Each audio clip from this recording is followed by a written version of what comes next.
welcome, Kathy. So tonight we're going to go over what community power is and what it really means to our community. Next slide.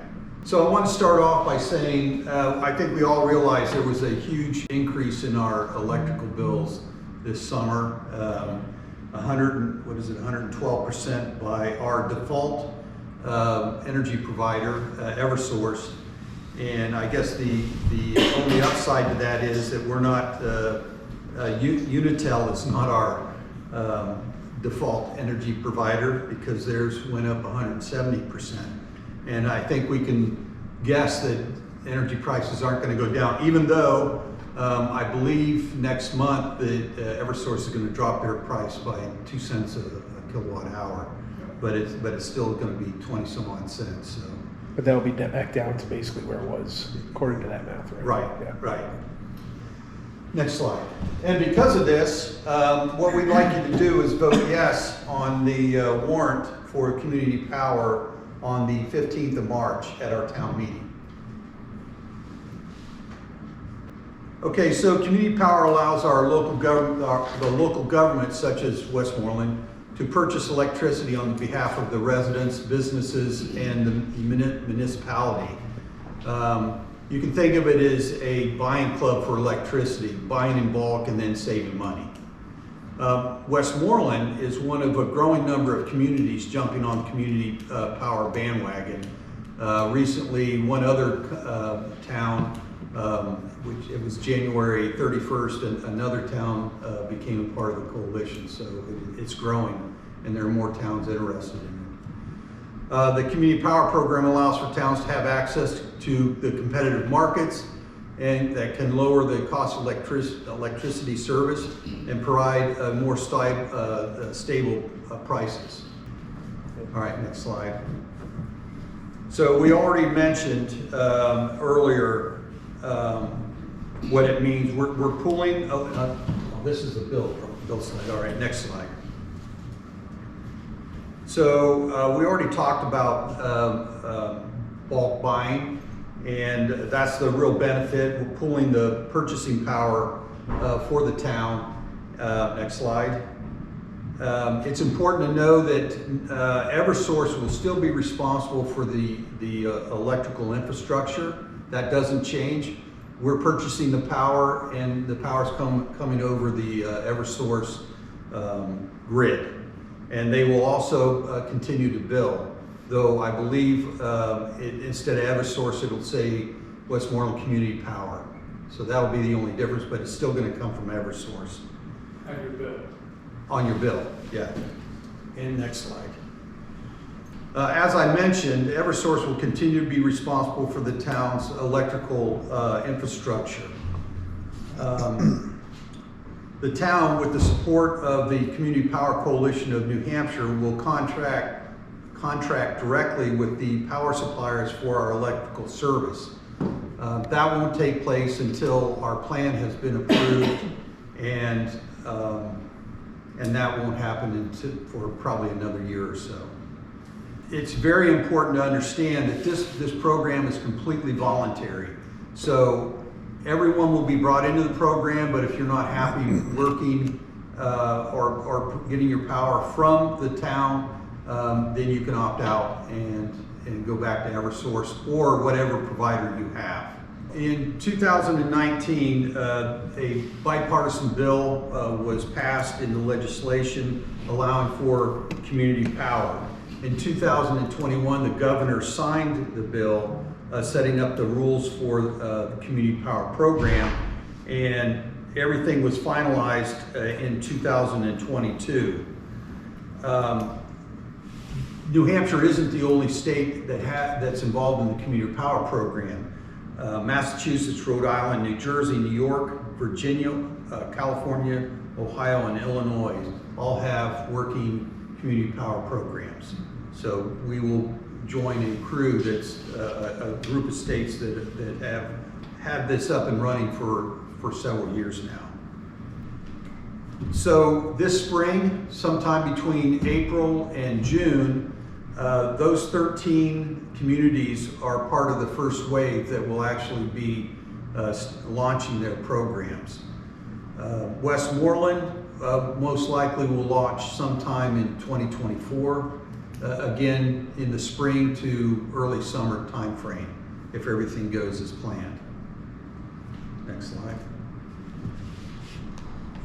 First and foremost, our initial goal is to reduce the cost of electricity for our municipal buildings, residents, and small businesses.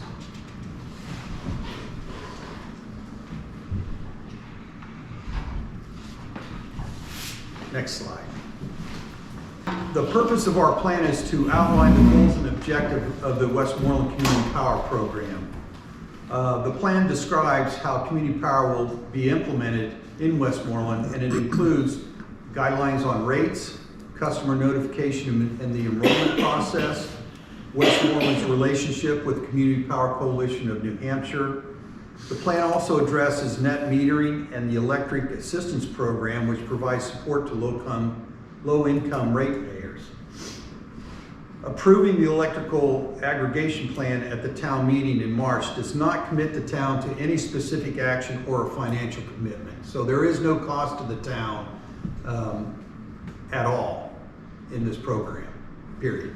No cost, no bonds, no whatever you guys went through. Next slide. So how are people going to be notified? Each electric customer in Westmoreland will receive a notification about 30 days prior to the launch of the program. This notification will include the Westmoreland Community Power rate for electrical service compared to the Eversource rate. We will not launch this program unless that rate is lower than Eversource's, period. It's up to the town to decide when we launch. There's no pressure for us to launch. And we have decided that we will not launch until we can have a rate or a contract for a rate that's lower than Eversource's.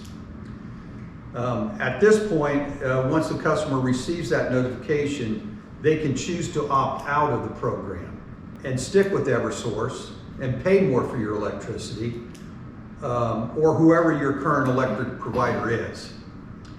If a customer is already getting power from a competitive supplier, then they can continue to do so unless they want to opt into the program, in which case they can either do that online or they can do it through the mail.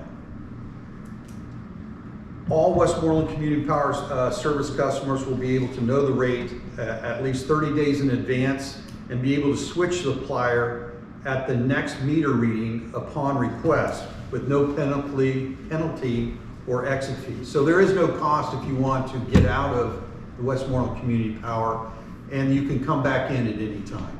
So it's extremely flexible. Again, a vote yes for the warrant, you still have every option that you want. You can stay with who you're getting your power with, or you can join the Westmoreland Community Power. Next slide. So we've already completed step one when the select board officially joined the coalition on the 17th of November 2022. We're currently in step two, and we are drafting our community power plan. Once it's completed, it will be reviewed by the town attorney, the select board, and also folks up at the Community Power Coalition in New Hampshire. Once it's gone through all those wickets, then we send it off to the Public Utility Commission for approval. And that's taking 2 to 3 months at this point. And then once that plan is approved, we are available to launch our program. Step 3 is the town meeting where the community will consider the resolution to approve our plan. Voting to approve the plan, again, does not commit Westmoreland to any action. Again, it's up to us when we join, it's up to us when we launch, and we won't do that until it's beneficial for everybody in Westmoreland.